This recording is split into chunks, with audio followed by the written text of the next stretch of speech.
আজ বর্তমানে দেখা যায় কোনো মানুষ যদি একটা মহিলা একটা পুত্রবধূ যদি তাকে বিয়ে করে বাড়িতে আনা হয়, আনার পরে প্রথমে কন্যা সন্তান দিল, আবার কন্যা সন্তান আসলো, আবার কন্যা সন্তান আসলো, একসাথে 4টা 5টা কন্যা সন্তান হয়ে গেল। তারপরে দেখা যায় স্বামীর পক্ষ থেকে ওই স্ত্রীর প্রতি আর কোনো ভালোবাসা থাকে না, আর কোনো মোহাব্বত থাকে না। শ্বশুর শাশুড়ি ওই বৌমাকে দেখতে পারে না।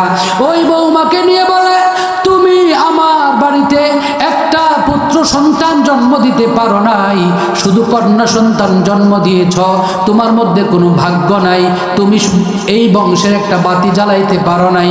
ও মায়েরা, আল্লাহ রাব্বুল আলামিন এমন চিন্তা ছিল আইয়ামে জাহিলিয়াতের মধ্যে, বর্বরতা যুগের মধ্যে, অন্ধকার যুগের মধ্যে ছিল। আল্লাহ রাব্বুল আলামিন কোরআনের মধ্যে প্রতিবাদ করেছেন, ওয়াল্লাহু ইউহাবু উনাসা ওয়া যুকুরা। বিবাহ শাদী পড়ার পরে আল্লাহ যাকে ইচ্ছা করেন তাকে আল্লাহ বিবাহ শাদীর পরে ওই মায়ের গর্ভে আল্লাহ যাকে ইচ্ছা করেন, ওয়াল্লাহু ইউহাবু উনাসা ওয়া যুকুরা। আল্লাহ যাকে ইচ্ছা করেন পুত্র সন্তান দান করেন, আল্লাহ যাকে ইচ্ছা করেন কন্যা সন্তান দান করেন, আল্লাহ আবার যাকে ইচ্ছা করেন শুধু শুধু কন্যা সন্তান দান করেন। একটা নয়, দুইটা নয়, 5টা 7টা কন্যা সন্তান দেন, একটাও পুত্র সন্তান দেন না। আবার বহু মানুষ আছে 5টা 7টা পুত্র সন্তান দান করেন, একটা কন্যা সন্তানও দেন না। আল্লাহ তাআলা আবার যাকে ইচ্ছা করেন পুত্র সন্তানও দেন না, কন্যা সন্তানও দেন না। আল্লাহ যাকে ইচ্ছা করেন কোনো সন্তান না দিয়া তাকে বাঞ্জা বানাইয়া আকিম বানায়া দেন, বাঞ্জা বানায়া দেন। আল্লাহ বলেন, ওরে দুনিয়ার মানুষ, দুনিয়ার মধ্যে তোমরা বিয়ে শাদী করো, অনেক কন্যা সন্তান জন্ম হওয়ার পরে বউয়ের সাথে তোমার আর ভালোবাসা থাকে না। আমি আল্লাহ ঘোষণা দিয়া দিলাম, কন্যা সন্তান জন্ম দেওয়া, পুত্র সন্তান জন্ম দেওয়া, এর ভিতরে কোনো নারীর কোনো ক্ষমতা নাই, কোনো নারীর কোনো অধিকার নাই, বরং সব ক্ষমতার মালিক এবং অধিকার হলো একমাত্র আল্লাহর। আল্লাহ যাকে ইচ্ছা করেন কন্যা এবং পুত্র দুটাই দান করেন, আল্লাহ যাকে ইচ্ছা করেন শুধু কন্যা দান করেন, আল্লাহ যাকে ইচ্ছা করেন শুধু পুত্র দান করেন, আল্লাহ যাকে ইচ্ছা করেন কোনো সন্তান তাকে দেন না। এটা একমাত্র আল্লাহর দরবারের কাছে, আল্লাহর কাছে সীমাবদ্ধ। দুনিয়ার মানুষ বিভিন্ন মাজারে দৌড়ায়, বিভিন্ন দরবার আর বিভিন্ন দুর্গার মধ্যে দৌড়ায়, বিভিন্ন তাবিজ কবজ ব্যবহার করে। আমার একটাও কন্যা সন্তান হয় নাই, যেন 5টা ছেলে হয়েছে, আরেকটা কন্যা সন্তান দরকার, আরেকটা কন্যা সন্তান দরকার। কন্যা সন্তানের জন্য বাবার কাছে গিয়া দৌড়ায়, কন্যা সন্তানের জন্য পীরের কাছে দৌড়ায়, কন্যা সন্তানের জন্য বড় কোন তাবিজ কবজ ব্যবহার করে, কন্যা সন্তানের জন্য আবার কেউ পুত্র সন্তানের জন্য বাবার কাছে গিয়া মাজারে গিয়া পুজো দেয়। পুত্র সন্তান লাভের জন্য কত তাবিজ কবজ ব্যবহার করে।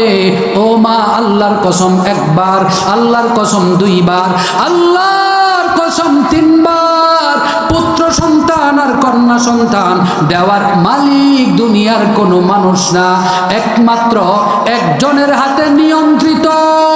তিনি হলেন আমার আপনার মালিক, তিনি হলেন আমার আপনার রব, তিনি হলেন আল্লাহ।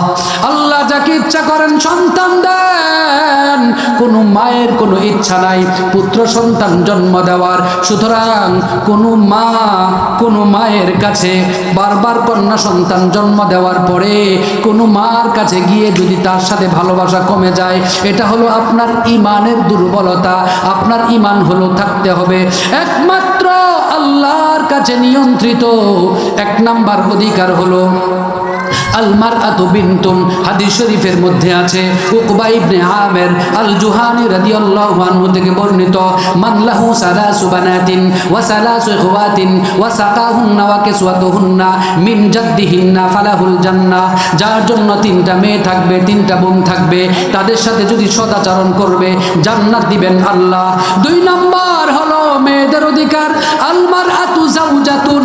মহিলা সে হবে একজনের স্ত্রী, মহিলা স্ত্রী স্ত্রী হওয়ার ব্যাপারে আল্লাহ কোরআনে বলছেন স্বামী আর স্ত্রী সুখে শান্তিতে বসবাস করবার জন্য একে অপরের প্রতি ভালোবাসা, মুহাব্বত, একে অপরের প্রতি অধিকার, সেই অধিকার যদি তারা পালন করে, একে অপরের প্রতি যদি দায়িত্বশীল হয়ে যায়, দায়িত্বশীল হওয়ার পরে ওই ঘরের মধ্যে শান্তির জন্য, সুখে শান্তিতে বসবাস করবার জন্য কোনো তাবিজ আর কবজের প্রয়োজন হবে না, তাবিজ আর কবজের প্রয়োজন হবে না। একমাত্র আল্লাহর বিধান যদি কেউ পালন করে, স্বামী স্ত্রীর ঘরের ভিতরে রহমান আরশে আজিম থেকে রহমতের ফাইসালা করে দেওয়ার মাধ্যমে স্বামী স্ত্রীর ঘরটাকে বেহেশতের বাগান আল্লাহ করে দেন। 3 নাম্বার হলো মহিলাদের অধিকার প্রদান করেছেন, আলমার আতুহিয়া উম্মুন, সে হবে একজন মা। মায়ের অধিকার ইসলাম দিয়েছে। আল্লাহর পরে কেউ যদি সম্মানী হয় সেটা হলো বাবা মা। বাবা মা আর মহিলার জন্য স্বামী, মায়ের সম্মান 3 গুণ বেশি। আল্লাহর রাসূলের কাছে আল্লাহর রাসূল একটা দরবারের মধ্যে বসার পরে একজন মহিলা আসলেন, রাসূল বয়ান থেকে উঠে গেলেন, শরীর থেকে চাদরটা বিছিয়ে দিলেন, আবার কথা বললেন, আবার মজলিসে চলে আসলেন। সাহাবায়ে কেরাম জিজ্ঞাসা করলেন, ওগো আল্লাহর নবী, আপনি নিজের শরীরের চাদর বিছিয়ে দিলেন, কে এসেছে? আল্লাহর নবী বললেন, ওগো আমার সাহাবায়ে কেরাম, একজন মহিলা আমার সাথে কথা বলবার জন্য এসেছে। সে কোনো সাধারণ মহিলা না, ওই মহিলাটা হলো আমার দুধমা হালিমাতুস সাদিয়া। মায়ের মর্যাদা এত বেশি, মায়ের সাথে কথা বলার জন্য নিজের শরীরের চাদর বিছিয়ে দিয়েছেন। আল্লাহ রাসূলের কাছে প্রশ্ন করেছে, ওগো আল্লাহর হাবিব, আল্লাহর পরে আমি কার ইবাদত করব, কাকে সম্মান করব? আল্লাহ রাসূল বললেন, তোমার মায়ের। দ্বিতীয়বার বললেন, কার? বললেন, তোমার মায়ের। তৃতীয়বার বললেন, কার? বললেন, তোমার মায়ের। সাহাবী বললেন, ওগো আল্লাহর হাবিব, বুঝতে পারলাম আল্লাহর পরে যার কথা আমি মানব সেটা হলো আমার মা। আমার মায়ের পরে আমি কার হুকুম মানব? আল্লাহর নবী বললেন, আবুকা, আপনার বাবার কথা আপনি মানবেন। ও মা, মহিলাদের সম্মান ইসলাম দিয়েছে, ক্ষুণ্ণ করে নাই, বরং মহিলাদেরকে, মেয়েদেরকে কবর থেকে বের করে এনে 3টা সম্মান দিয়েছে। 1 নাম্বার মেয়ের অধিকার দিয়েছে, 2 নাম্বারে স্ত্রীর অধিকার দিয়েছে, 3 নাম্বারে মায়ের অধিকার দিয়েছে। মায়ের অধিকার দেওয়ার মাধ্যমে ইসলাম নারীদের অধিকার প্রতিষ্ঠা করেছে। কবর থেকে বের করে এনে ইসলাম নারীদের পরিপূর্ণ সম্মান আর মর্যাদার অধিকার প্রতিষ্ঠা করেছে। ইসলাম কোনো নারীর অধিকারকে ধ্বংস করে নাই। সুতরাং আপনি যদি ইসলামটাকে মানতে পারেন, ওটু আপনি সম্মানিত হয়ে যাবেন। আর যদি ইসলামের বাহিরে চলে যান, আপনি জায়গায় জায়গায় অসম্মানী হবেন। ও মা, যদি আপনি দুনিয়াতে শান্তি চান, সম্মান চান, আপনি 1 নাম্বার, একটা মেয়ে, আপনার দ্বারা একটা ঘর ঠিক হবে, আপনার দ্বারা আপনার স্বামী চরিত্রবান হবে, আপনার দ্বারা আপনার ফ্যামিলি আল্লাহওয়ালা হবে, আপনার দ্বারা সমাজের কেউ কোনো কষ্ট পাবে না।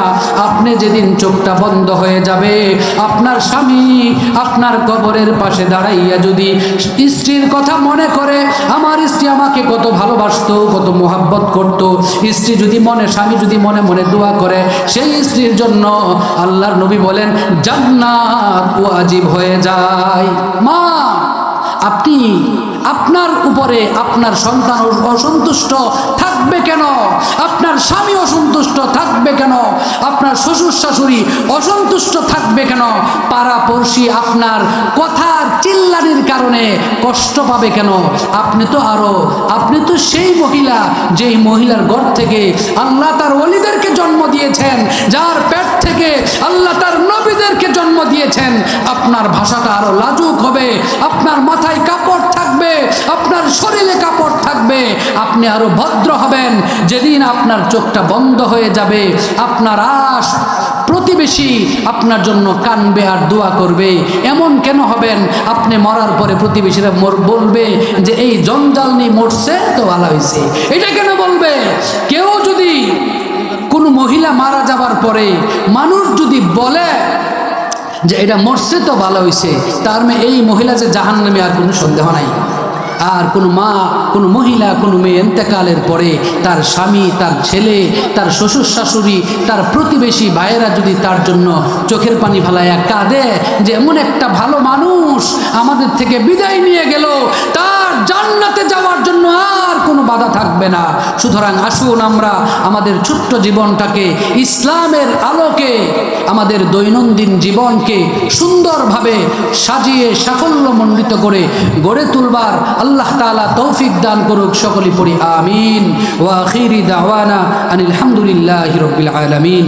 আসসালামু আলাইকুম ওয়া রাহমাতুল্লাহ।